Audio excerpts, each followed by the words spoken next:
Partai Buruh! Partai Buruh! Partai Buruh!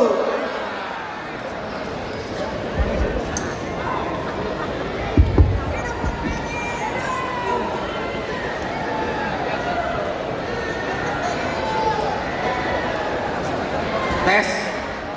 Bismillahirrahmanirrahim.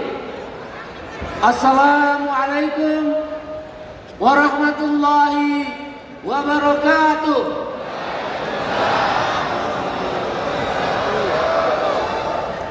Shalom, Om Swastiastu, nama budaya, salam kebajikan sesuai doa dan salam agama kita masing-masing.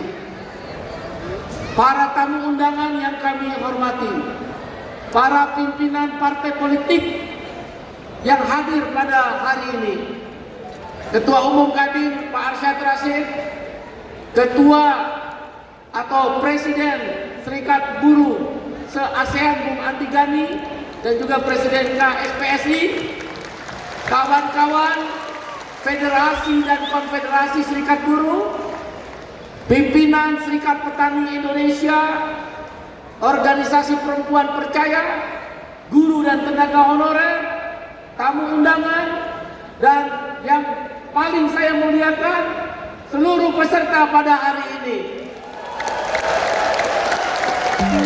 termasuk kawan-kawan pengurus Partai Buruh se-kabupaten kota di 393 kabupaten kota, dan seprovinsi di Indonesia ada 38 provinsi. Pertama-tama kita panjatkan puji syukur kehadirat Tuhan Yang Maha Kuasa. Pada hari ini kita memperingati 3 tahun kebangkitan kelas pekerja atau Empowerment of Working Class, yaitu pada tanggal 5 Oktober 2021 kaum buruh dimotori oleh 4 konfederasi serikat buruh terbesar, KSPSI AGN, ORI, KSPI, KPBI, dan KSBSI Darta Pakpahan, dan 60 federasi serikat pekerja di tingkat nasional, diperkuat oleh Serikat Petani Indonesia, organisasi perempuan, forum buruh dan tenaga honorer se-Indonesia, membangkitkan kembali atau menghidupkan kembali yang kita namakan Partai Buruh. Partai Buruh didirikan oleh almarhum Profesor Dr. Mokhtar Pakpahan, SHMH. Pada tahun 2021, 3 tahun yang lalu, partai ini dihidupkan kembali. Partai Buruh setidak-tidaknya, walaupun belum masuk parlemen di DPR RI, ada puluhan yang duduk di DPRD provinsi dan kabupaten kota. Sebagai capaian awal, kita bersyukur bahwa Anda telah mempercayakan dengan hampir 1 juta suara sah secara nasional. Oleh karena itu kita memperingati hari ini dengan mengundang Presiden Republik Indonesia terpilih Bapak Jenderal Prabowo Subianto. Tetapi saya ingin menyampaikan pesan beliau. Beliau mengajukan permohonan maaf karena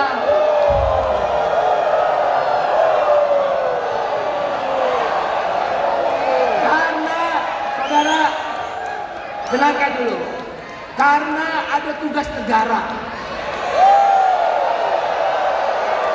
Tugas negara yang tidak bisa ditinggalkan, dan beliau menyampaikan pesan selamat. Mungkin nanti bisa diputarkan videonya, kita dengarkan. Saudara, yang paling penting, dengarkan dulu.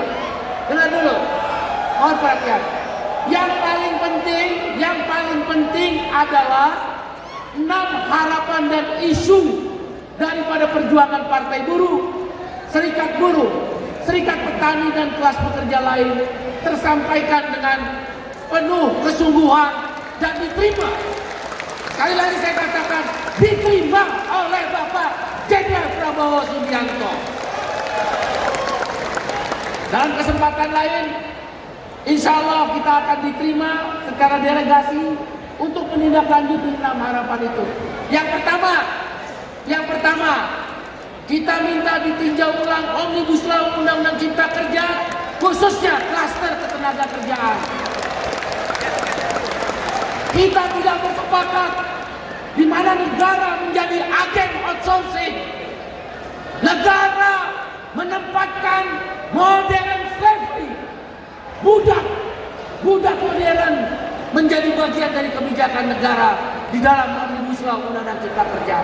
Oleh karena itu kita minta Omnibus Law Undang-Undang Cipta Kerja ditinjau ulang, khususnya klaster ketenagakerjaan dicabut di dalam pemerintahan baru yang dipimpin oleh Bapak Jenderal Prabowo Subianto. Yang kedua, kita minta upah layak. 2025 upah minimum di depan mata.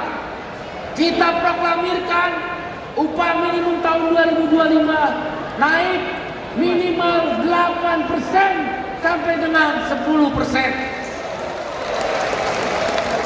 Alasannya sederhana. Pertumbuhan ekonomi 5,2%, kemudian inflasi 2,5%, berarti totalnya 7,7%. Atau di pembulakan kita minta naik upah berapa tahun 2025? Berapa? 8% minimal hingga 10%. Kita berharap Bapak Presiden Jenderal Prabowo Subianto mempertimbangkan sungguh-sungguh. Karena sudah 3 tahun berturut-turut, dalam kurun waktu 5 tahun, buruh tidak pernah naik upah. 2 tahun terakhir, buruh hanya naik upah di bawah inflasi. Siapa bilang buruh naik upah? Nombok. Inflasi 2,8%, harga barang naik 2,8%, naik gaji 1,58%. Berarti buruh nombok, bukan naik gaji, nombok 1,3%. Karena itu tuntutan yang kedua, kita ingin menyampaikan harapan kepada pemerintahan yang baru, yaitu upah layak. Yang ketiga, hapus outsourcing. Outsourcing dalam terminologi internasional labor organization adalah modern slavery. Kau tahu arti slavery? Slavery itu artinya budak. Apa arti slavery? Yang keras apa? Apa? Agama manapun mengajarkan bahwa budak di muka bumi harus dihapuskan.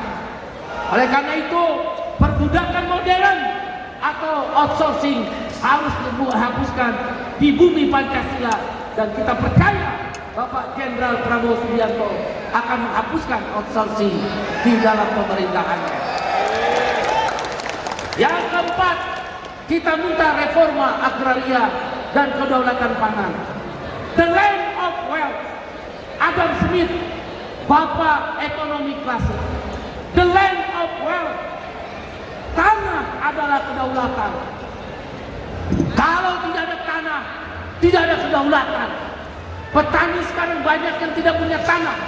Artinya petani dan rakyat Indonesia tidak berdaulat di negerinya sendiri. Korporasi-korporasi menguasai tambang-tambang, menguasai kelapa sawit, menguasai mineral-mineral dan nikel. Tapi petani kehilangan tanah-tanahnya. The land of wealth. Oleh karena itu, sesuai Undang-Undang Pokok Agraria, kita menaruh harapan Bapak Jenderal Prabowo Subianto, Presiden Republik Indonesia terpilih yang akan dilantik 20 Oktober 2024 ini, melakukan reforma agraria, redistribusi tanah dikembalikan pada rakyat dari tangan-tangan korporasi, dan kedaulatan pangan. Di tengah terjadinya panen raya, importir merajalela, terakhir 8 juta ton beras masuk ke Indonesia. Petani menjerit, harga gabah lebih murah dari ongkos produksi pupuk dan benih. Karena itu kedaulatan pangan kita sampaikan kepada Presiden terpilih agar dikembalikan, yaitu tidak boleh atau dilarang impor beras dan bahan-bahan sembako lainnya pada saat panen raya, kecuali paceklik, bencana alam atau kekurangan stok di luar panen raya mungkin masih bisa dipertimbangkan. Yang kelima, angkat guru dan tenaga honorer sebagai PNS. Tidak ada satu negara bangkrut ketika guru dan tenaga honorer diangkat menjadi pegawai negeri sipil atau ASN, aparatur sipil negara. Kalau rata-rata upahnya naik dengan diangkat PNS menjadi 1 juta rupiah sampai 2 juta, katakan tertinggi 2 juta rupiah, kalikan jumlah guru. Saya dengar dari Pak Didi 1,7 juta orang. Katakan kita bulatkan 2 juta orang dengan tenaga honorer, 2 juta kali 2 juta cuma 4 triliun. 4 triliun dikalikan 12 cuma 48 triliun. Korupsi 300 triliun. Kebocoran anggaran 300 triliun.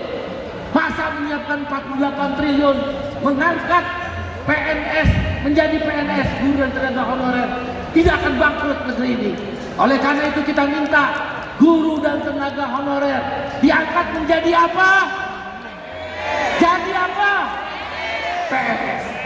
Yang terakhir, di dalam satu wawancara dengan TV nasional, Bapak Jenderal Prabowo Subianto mengatakan selayaknya, sepantasnya pendidikan sampai perguruan tinggi itu gratis. Karena itu yang keenam, kita menaruh harapan yang telah kita sampaikan secara resmi kepada beliau agar pendidikan gratis sampai perguruan tinggi. Bagaimana mungkin orang masuk perguruan tinggi, sekolah-sekolah negeri yang dibiayai dari pajak rakyat mencekik leher anak-anak buruh, anak-anak petani, anak-anak karyawan outsourcing, anak-anak karyawan kontrak nggak bisa sekolah. Maka yang keenam, kita minta pendidikan gratis hingga perguruan tinggi. Itulah 6 harapan yang telah kita sampaikan. Saudara, yang terakhir saya ingin menyampaikan, Partai Buruh, Serikat Buruh, Serikat Petani, Aliansi Nelayan, Forum Guru dan Tenaga Honorer, dan elemen buruh se-Indonesia dengan ini menyatakan resmi mendukung pemerintahan Jenderal Prabowo Subianto sebagai Presiden Republik Indonesia terpilih yang akan dilantik pada tanggal 20 Oktober 2024. Resmi melalui forum ini saya mewakili kawan-kawan, mungkin kawan-kawan media bisa memberitakan, kita hantarkan 20 Oktober 2024 terjadinya pergantian pemerintahan yang sah, sudah terpilih dan melalui mekanisme pemilihan umum. Buruh Indonesia taat konstitusi.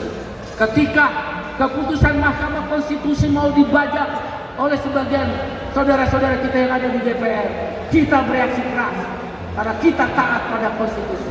Kita melawan tanpa pamrih bersama kawan-kawan mahasiswa dan masyarakat karena kita taat konstitusi. Oleh karena itu, Partai Buruh, Serikat Buruh, Serikat Petani, Nelayan, Guru Tenaga Honorer dan kelas pekerja lain menyatakan dengan ini mendukung penuh pemerintahan Jenderal Purnawirawan Prabowo Subianto sebagai Presiden Republik Indonesia 2024-2029. Bung Iqbal, apa alasannya? Satu, saya adalah ILO governing body. Saya adalah salah satu pengurus Badan Perserikatan Bangsa-Bangsa PBB, berkantor di Jeneva. Saya 3 kali periode terpilih. 12 tahun saya menjadi bagian pengurus PBB, Badan PBB yaitu ILO. Dan terakhir berakhir kemarin Juni 2024. Saya keliling dunia. Jarang seorang presiden atau perdana menteri di satu negara yang memberi makan rakyatnya secara gratis. Jarang. Kalau ada presiden, apalagi dia adalah orang Indonesia, terpilih secara resmi melalui pemilu, Presiden Republik Indonesia memberi makan, masa kita nggak dukung? Ketika mereka para koruptor membawa 120 triliun BLBI, mereka bawa kabur tahun 98, tidak pernah kembali. 120 triliun 98 mungkin 1.400 triliun kalau dikonversikan dengan dolar. Ketika Senturi korupsi 6,5 triliun diambil dari APBN untuk menutup Senturi, Bank Senturi. Kenapa nggak ada yang protes? Kenapa BLBI nggak ada yang teriak? Sekarang ketika APBN digunakan untuk memberi makanan bergizi pada rakyat, mau orang kaya, mau orang miskin, mau anak direktur, mau anak tukang ojek, mau anak buruh, mau karyawan outsourcing anaknya, semua dikasih makan oleh negara. Maka Partai Buruh berada bersama Presiden Prabowo Subianto mendukung program makan gratis, makanan bergizi gratis. Itu jelas keberpihakan. Ketika Presiden Prabowo Subianto, alasan yang kedua, menyatakan wawancara dengan salah satu televisi swasta, saya langsung melihat beliau mengatakan selayaknya, sepantasnya UKT, uang kuliah tunggal yang mahal itu ditiadakan. Seharusnya orang kuliah gratis agar anak petani, anak buruh, anak nelayan, anak buruh, anak orang-orang miskin bisa mendapat pendidikan yang lebih tinggi. Masa kita menolak? Masa kita berhadapan? Tidak ada pilihan.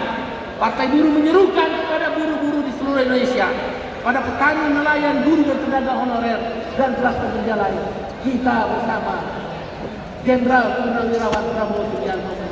Alasan yang kedua. Alasan yang ketiga, saudara, saya ingin mengutip apa yang disampaikan oleh Kiai Haji Agus Salim. Leiden is legendary. Seorang pemimpin, dia akan memilih jalan untuk menderita. Leiden is legendary. Saya secara personal dan secara pemimpin Serikat Buruh 10 tahun mendengar langsung, kawan-kawan pemimpin buruh juga waktu itu mendengar langsung bagaimana penderitaan seorang Prabowo Subianto, kecintaan pada negerinya melebihi kecintaan pada dirinya, dihina, difitnah, diminta pertanggungjawaban yang tidak dia melakukan kesalahannya dari cerita beliau, dan juga harus berpisah dengan keluarga, bahkan berpindah sesaat dari negeri yang dia cintai. Leiden is legendary. Seorang pemimpin memilih jalan menderita. Tuhan telah memutuskan takdirnya. Hari ini orang yang menderita itu, yang bernama Jenderal Purnawirawan Prabowo Subianto, telah membayar tunai penderitaannya. Dia mencintai negeri dan rakyatnya. Saya tahu benar. Orang boleh berbeda dengan saya, tapi saya tahu benar 10 tahun. Dan orang-orang di Gerindra yang dekat dengan beliau tahu benar bagaimana penderitaan itu dilalui dengan tersebut. Kalau beliau mau, bisa memilih jalan untuk mengangkat senjata karena Panglima Kostrat. Tapi beliau memilih jalan demokrasi, membentuk partai politik sebagai jalan untuk membangun pilar demokrasi. Maka tak ada pilihan. Saya menyerukan pada kaum buruh seluruh Indonesia. 3 alasan yang mendasar itu. 1, keberpihakan pada rakyat dengan makan bergizi gratis. 2, kesadaran membangun sumber daya manusia dengan ada keinginan memberikan gratis sampai perguruan tinggi orang sekolah. Yang ketiga, tentang leiden is legendary, bukan ucapan dan kata-kata, tapi sudah dijalankan oleh beliau.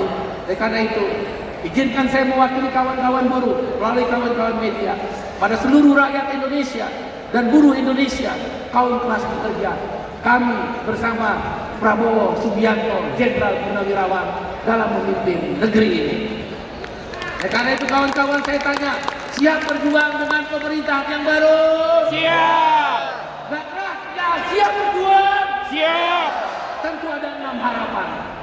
Tidak cek kosong, tidak mandat kosong, tidak kita biarkan beliau lone ranger, berjuang sendirian. Kita bersama beliau setidak-tidaknya dengan 6 harapan tadi. Tinjau ulang Omnibus Law Undang-Undang Cipta Kerja, khususnya klaster ketenaga kerjaan dan petani. Bagaimana mungkin di musim panen kok boleh impor? Yang kedua, upah layak. Yang ketiga, hapus outsourcing. Yang keempat, harapan kita reforma agraria dan kedaulatan pangan. Yang kelima adalah guru dan tenaga honorer diangkat jadi ASN atau PNS. Dan yang keenam, pendidikan gratis hingga perguruan tinggi. Saudara, saya hanya ingin meneruskan apa yang kita sampaikan pada Presiden Republik Indonesia terpilih, Bapak Jenderal Purnawirawan Prabowo Subianto. Demikian, dan mungkin bisa diputar nggak? Har. Bisa diputar nggak? Ucapan beliau. Jadi beliau bukan nggak mau datang. Itu kita udah lihat filmnya tadi. Bismillahirrahmanirrahim. Ya, ini dia. Assalamualaikum warahmatullahi wabarakatuh. Salam sejahtera bagi sekalian. Shalom, Om Swastiastu, Namo Buddhaya.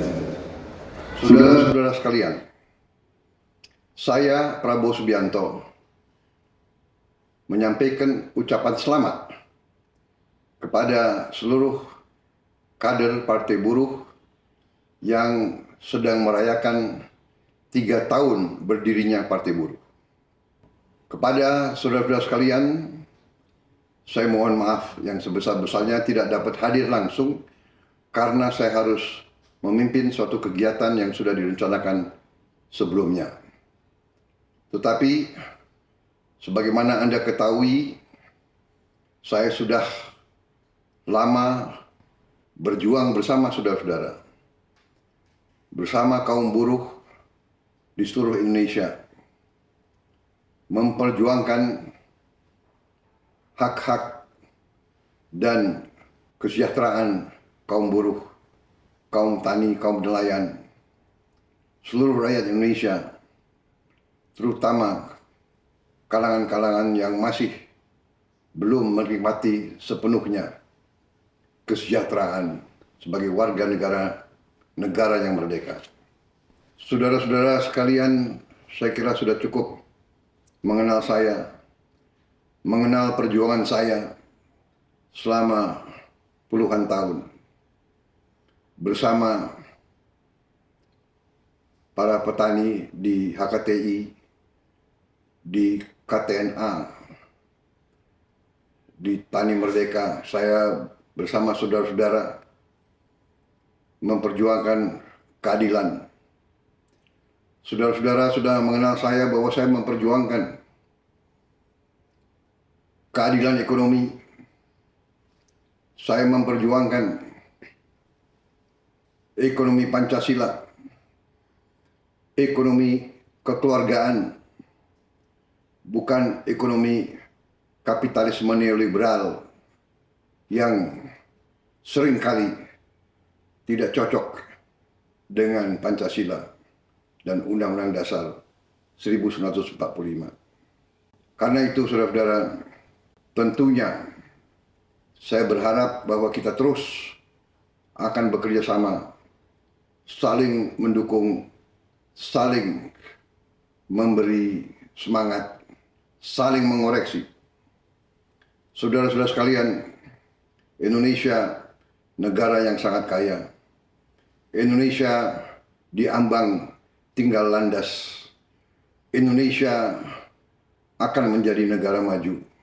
Kita harus menguasai dan mengelola kekayaan bangsa kita dengan sebaik-baiknya. Kita harus mitigasi, harus berani untuk memberantas korupsi, penyelewengan, dan pengingkaran terhadap Undang-Undang Dasar yang kita cintai ini. Saudara-saudara sekalian, kita harus berpihak kepada yang paling lemah. Saya setelah menerima mandat dari rakyat Indonesia dan insya Allah akan dilantik menjadi Presiden Republik Indonesia yang ke-8 bersama dengan semua unsur dari rakyat Indonesia. Saya bertekad untuk menjaga, mengelola, dan mendayagunakan semua kekayaan bangsa supaya bisa sebesar-besarnya dinikmati oleh seluruh rakyat Indonesia.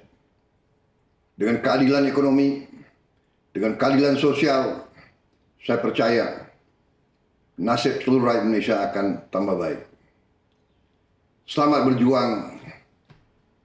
Marilah kita bersatu, jangan mau dipecah belah. Hanya dengan persatuan di antara kita, kita akan hadapi semua tantangan dan ancaman yang mungkin kita hadapi bersama. Saudara-saudara sekalian, seluruh dunia dalam keadaan penuh ketegangan, ketidakpastian. Di mana-mana terjadi perang, di mana-mana terjadi penindasan terhadap kaum yang lemah, di mana-mana terjadi perebutan hegemoni, perebutan sumber daya. Untuk itu, semakin penting kita bersatu. Semakin penting kita tidak dihasut dan tidak dipecah belah oleh kekuatan-kekuatan tertentu. Mari kita bersatu, mari kita rapatkan barisan. Bersama-sama kita raih kemakmuran dan kesejahteraan. Kita hilangkan kemiskinan dari bumi Indonesia. Terima kasih. Wassalamualaikum warahmatullahi wabarakatuh. Selamat berjuang, kaum buruh. Bersama-sama menuju Indonesia Emas 2045. Sekali lagi, terima kasih. Om Santi Santi Santi Om. Shalom. Terima kasih. Selesai. Demikian pidato Presiden Republik Indonesia terpilih Bapak Jenderal Purnawirawan Prabowo Subianto.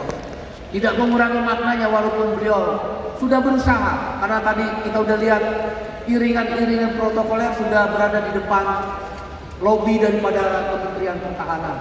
Beliau berusaha benar untuk hadir, mencari waktu yang pas untuk datang. Tapi nampaknya tugas negara memang tidak bisa ditinggalkan. Kita bisa memahami yang paling penting, walaupun jauh di mata, tapi dekat di hati.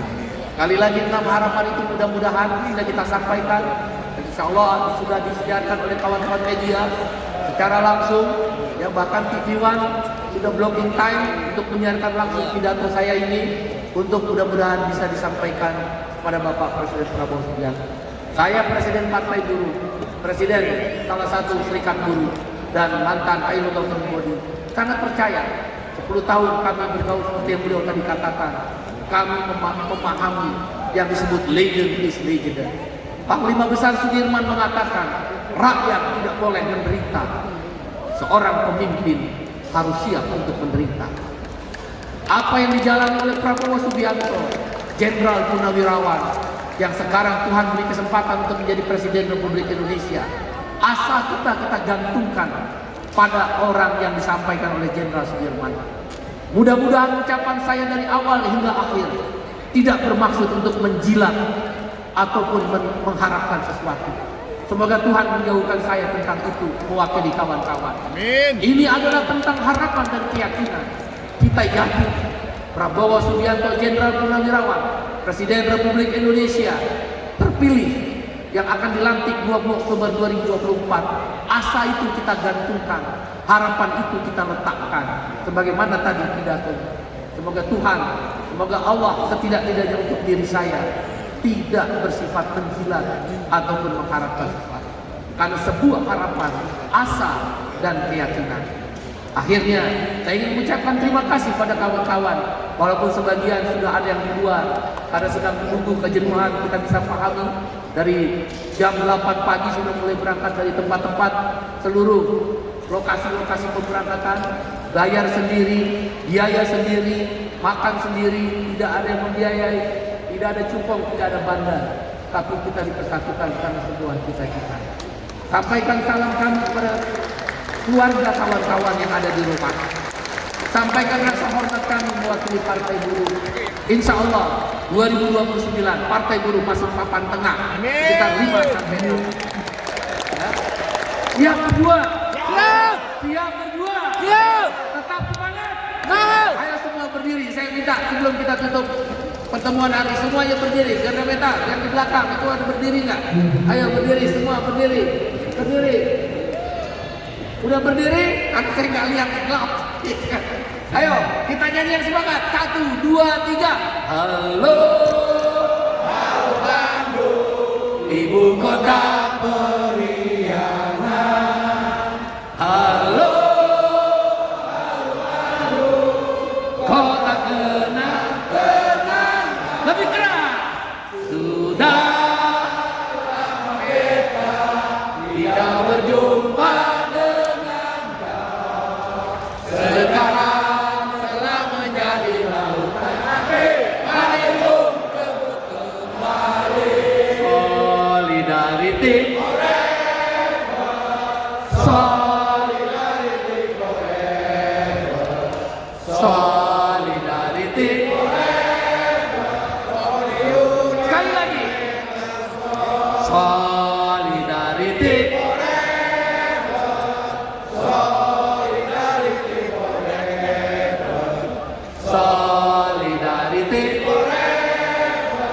For the union, for the union. Saudara, walaupun Pak Prabowo sudah berusaha hadir, kan tidak bisa. Dengan pidatonya jelas, sikapnya jelas, tidak memilih ekonomi kapitalis dan liberalis. Itu artinya outsourcing adalah ekonomi kapitalis liberalis. Kita mendukung investasi masuk, kita mendukung para pengusaha berkembang, kita mendukung Kamar Dagang Indonesia menjadi bagian yang penting dalam negeri ini bersama Apindo dan asosiasi pengusaha lain. Kau boleh kaya, tapi secara bersamaan kau tidak boleh memiskinkan kami. Kau buruh, petani, nelayan, guru dan tenaga honorer. Kau boleh kaya, tapi jangan miskinkan kami. Jaminan sosial adalah bagian yang terintegrasi. Saya percaya pidato Bapak Presiden Republik Indonesia terpilih Bapak Jenderal Prabowo Subianto keluar dari lubuk hatinya, karena saya tahu benar beliau, kenal benar beliau. Itu dari lubuk hati, kecintaannya kepada Republik ini melebihi kecintaan dirinya yang telah dikatakan oleh Haji Agus Salim tadi. Leiden is legend. Seorang pemimpin memilih jalan berliku untuk menderita karena kecintaannya pada Republik ini. Pak Prabowo Subianto atas nama buruh Indonesia, petani, nelayan, dan buruh tenaga honorer dan kelas pekerja lainnya, kami ucapkan terima kasih. Ada Bang Habibur Rahman mewakili daripada Partai Gerindra dan partai-partai politik lain. Bang Habib, terima kasih telah hadir, dan Anda semua terima kasih. Sampai jumpa. Wassalamualaikum warahmatullahi wabarakatuh. Salam. Oh, santi, oh, sesuai doa dan salam agama kita masing-masing. Sampai jumpa semuanya. Tamu undangan, terima kasih. Silakan kembali ke tempat masing-masing, kita kembalikan ke MC. Baik, terima kasih.